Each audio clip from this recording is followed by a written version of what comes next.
Good morning, all. Last week, we had chapter 10 with the title Christian Missions in Nigeria. In that chapter 10, we looked at the activities of Christian missionaries in Nigeria, and we discovered that the activities were divided into two. Some of the activities or impacts were positive, some were negative. And we also discovered that the Christian missionaries did a lot of work, pioneering works. For instance, it was the Christian missionaries that established demonstration farms that enabled Nigerians to switch from slave trades to trades in other products like cotton, cocoa, mango, and the rest. It was also the missionaries that established a lot of schools.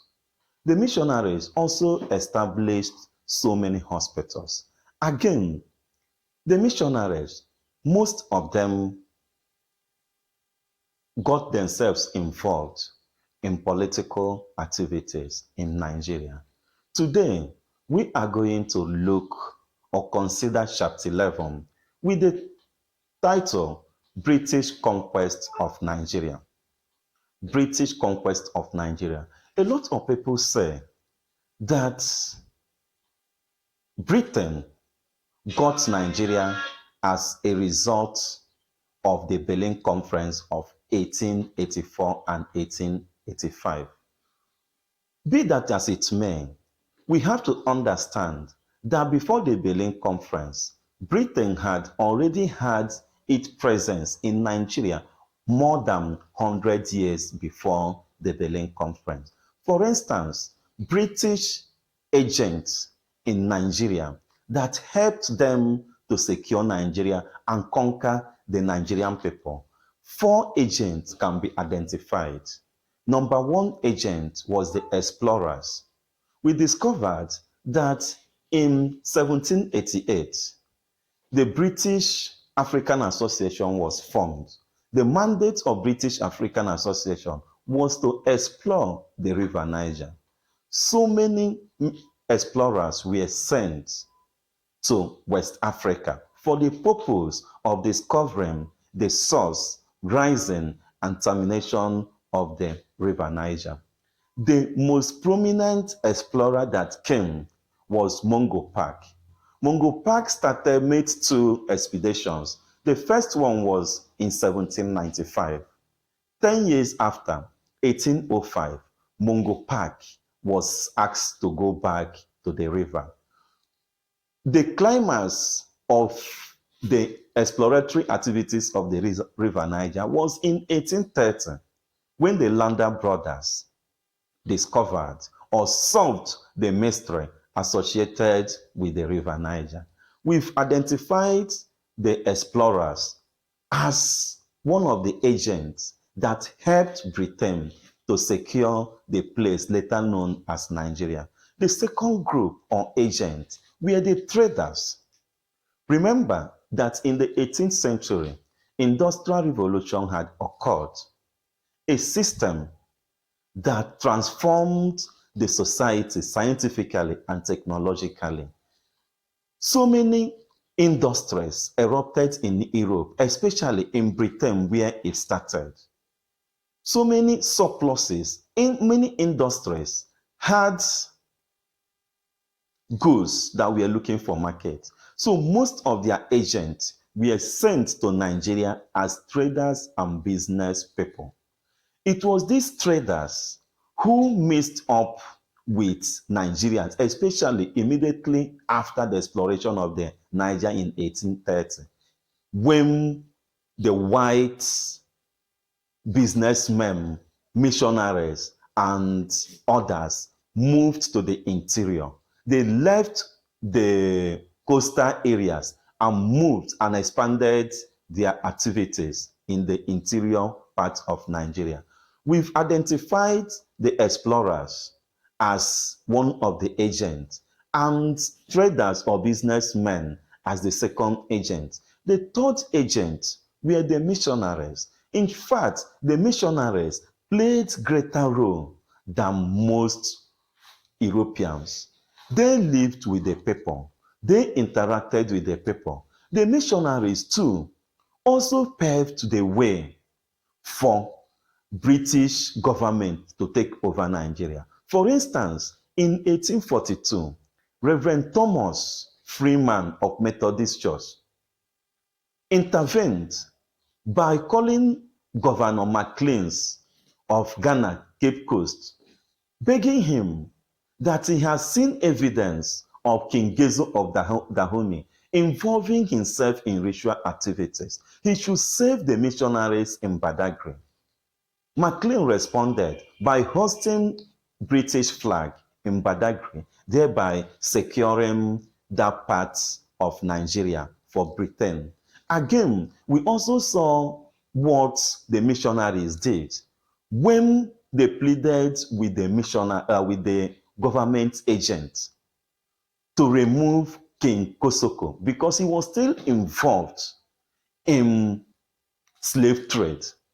Kosoko was removed in 1851 and Akitoye was replaced as the Oba of Lagos. So the missionaries intervened and made soften the ground for British agents to conquer Nigerian area. The last agent, being the fourth one, were government officials. Most of them came as agents of the Royal Niger Company, whom Britain had asked to take over the activities in Nigeria. So between this period, 1830 to 1899, the activities of the Royal Company was prim in Nigeria. It was only in 1900 that Britain took over the direct administration of Nigeria. There were so many things that happened between 1899 and 1900 when Britain took over the direct administration of Nigeria. In northern Nigeria, so many things happened. The most significant events during this phase were the occupation of Sokoto Caliphate, Borno, and northern Nigeria's central belt. It was during this phase that groups of stubborn individuals in some parts of southern Nigeria were also brought to their knees. The objective of today's lecture, British conquest of Nigeria, which started in 1851. How did it start in 1851? It started in 1851 in Lagos, when Lagos was attacked and conquered. Lagos was attacked in 1851, signifying the first community in Nigeria that was defeated by British forces. 10 years after, 1861, Lagos was made a crown colony. We are going to look at the objective of today's lectures. And we say that at the end of today's lecture, students should be able to discuss the stages of the British military conquest of the Nigerian communities. They will also determine the reasons for the conquest and the method used. Our students will also evaluate the result of and the reactions to the conquest. Now, we are going to look at this subtopic, the making of Nigeria by Britain. It has been argued in different fora that God did not make Nigeria, but that Britain made Nigeria. And that is the reason why that we say that it is an indisputable fact of history that Nigeria is a British creation, that the various people of Nigeria were brought together politically by the efforts of British officials and traders with the support of the British government, which has surveyed the stages by which this great political unit, which was christened Nigeria in 1900 by Flora Shaw, former colonial correspondent of the Times, who later became Lord Lugard's wife. We are going to look at the stages. The first stage was in 1861. Remember, we said that in 1851, Lagos was conquered. 10 years after, which means 1861, the annexation of Lagos took place. And the annexation treaty between Lagos and Britain was on July 30th, 1861. We've seen that the first place that became a colony in Nigeria was Lagos, and it was achieved in 1861. Something happened again in 1885. The Oil Rivers Protectorate was created. And we say that after the annexation of Lagos in 1861, it was followed by the establishment of a British protectorate over the oil rivers in 1885. As a result of increasing rivalry with other European powers in the area, the British government was still very unwilling to undertake the heavy financial burden of administering the area in spite of the stipulations of the Berlin West African Conference on effective occupation. We started by saying that it was the Berlin Conference that gave Nigeria to Britain. Why? Because it was in the Berlin Conference that the rules were made on how a colonial power can possess any part of Africa.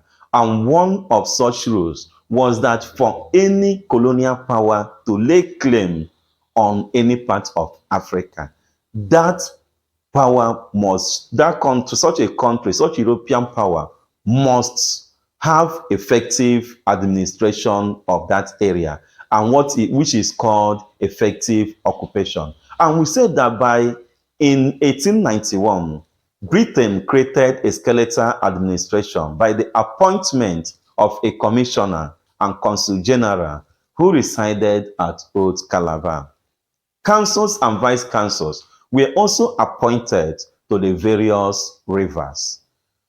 We've seen that gradually and steadily, Britain was conquering most parts of Nigeria, or what later became Nigeria. We are now going to look at how different empires, different communities reacted to British encroachment. And we are going to look at it on this subtopic, Nigerians' resistance to the British colonization.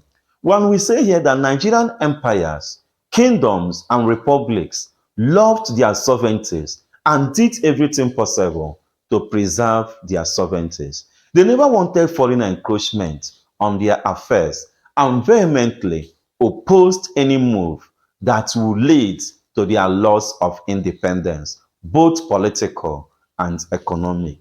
The British economic and political imperialists, however, were not in any way willing to stop their drive to bringing Nigeria into political and economic subjugation.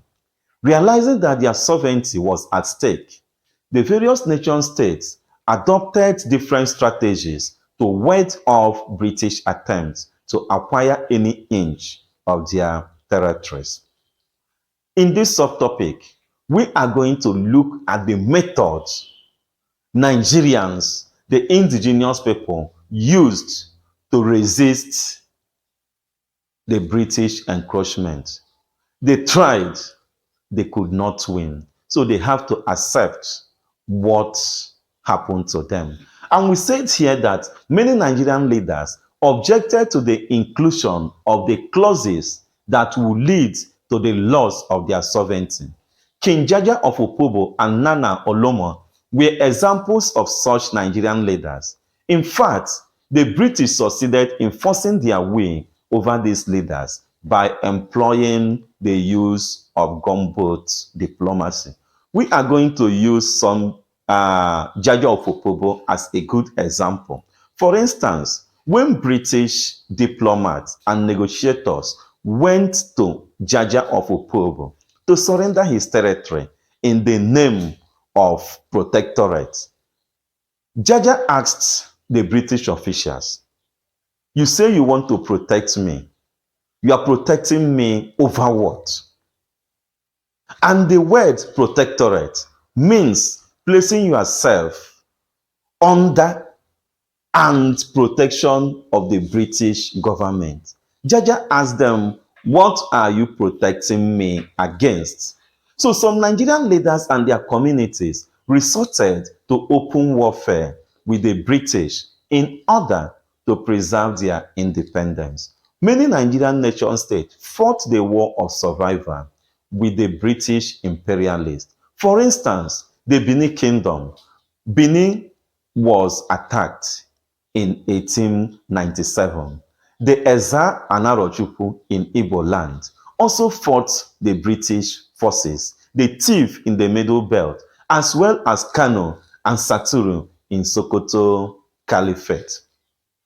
Apart from pitched battle with the British, Nigerians used guerrilla tactics in carrying out hit and run attacks on the British. Notable for the use of these tactics were members of the Kumeku movement formed by young men in the Igbo area of western Nigeria. Yes, the Asaba people formed the Ekumeku movement that used hit and run tactics to terrorize and force British government to leave most of the things they wanted to do. Later, the Kumeku movement were subjugated by Britain. Number 4, we are looking at the method, some of the method used by Nigerians to ward off Britain from occupying their land. Some Nigerian nation states tried to prevent British invasion and occupation of their communities through the use of diplomacy. They hoped that through diplomacy, they would divert British attention from their territories, or at least use it to buy time so that they could prepare for open confrontations with the imperialists. The Arrow of Igbo land used these tactics. Many Nigerian nation states made use of sabotage and civil disobedience to resist British colonization. The Brass, for instance, the men of Brass destroyed the Royal Niger Company's trading factory at Akasa as a demonstration against the company's monopolies, with which it tried to force economic and political imperialism over Brass people. Again, Nigerians made use of traditional means to prevent British colonization. The bows, arrows, and spears were of little effect to British determination, backed by high firepower to subdue Nigerians. Thus, frustrated by British military superiority, Nigerians decided to use time-honored traditional means of fighting dangerous enemies. This includes the use of magic and traditional means to invoke swarms of bees and soldier ants to attack the British forces. Forces of nature, especially heavy rainfall, were scientifically manipulated to attack British troops. We've seen that Nigerians did not fold their hands to accepting British colonization. They tried their best, but their best were not best enough to see them through. We are now going to look at the reasons why Nigerian resistance to colonization failed. And we say that Nigerian resistance did not last long because before the end of the second decade of the 20th century, that is, before 1920, Nigerian empires, kingdoms, and republic had lost their sovereignty to Britain. Why then was it that in spite of their resistance measures, Nigerian nation states were unable to prevent British invaders from conquering their territories? Several reasons can be given as answers to these question. We want to know why, despite the effort of Nigerian communities, they were not able to defeat the British colonizers. And we said that one of the reasons was that by the time the scramble for Nigerian territories became a British official policy, after the 1884/1885 Berlin West African Conference, Britain had already maintained solid social, economic, and political presence in Nigeria. For instance, British and other European missionaries had been in Nigeria since 1841, carrying out social and economic services, as well as covert political activities. Secondly, Britain used tricky means to negotiate the so-called treaties of protection with Nigerian leaders. Because of the tricky means, Nigerian leaders, most of whom were illiterate, signed off the sovereignty of their territories to Britain without understanding the implications of their action. When the implications of these treaties became known to them, they put up resistance, but the British relied on the legality of the treaties to use superior force in breaking the resistance. The third point why Nigerian resistance failed was that the British armies were dominated by Nigerians who were familiar with Nigerian territories, terrain, and Nigerian climate. In fact, before the formation of the West African Frontier Force, British soldiers of Nigerian origin, especially the Hausas, were reputed as hard fighting, reliable soldiers whom Britain used in her colonial wars with West African territories. The fourth point is that many Nigerian nation states had no standing armies. Thus, when in danger of war, the leaders of communities would resort to collecting levies of men from various villages. These troops, by circumstance, were not given adequate military training before they were drafted to the battlefield to face well-trained British regular armies. We've seen that Nigerians did not fold their hands. They resisted the British colonizers. Finally, they were defeated. Now, having been conquered, the British powers did not leave Nigeria like that. They introduced different policies. And one of the policies they did was to amalgamate the different areas of Nigeria. The area that was being controlled by the Royal Niger Company, later known as Northern Nigerian Protectorate, and the colony and Southern Protectorate of Nigeria were amalgamated in 1914. We want to know the stages. If possible, we will also ask ourselves, what is the meaning of amalgamation?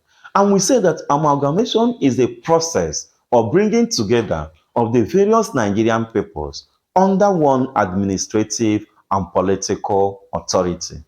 By 1900, there were three separate independent territories, all of which were under British control in the country.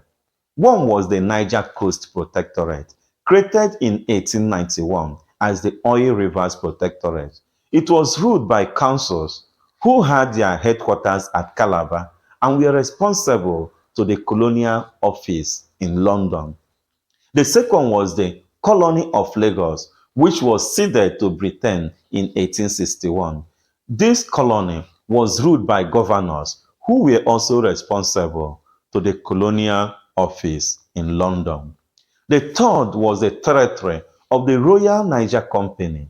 This was the equivalent of northern Nigeria.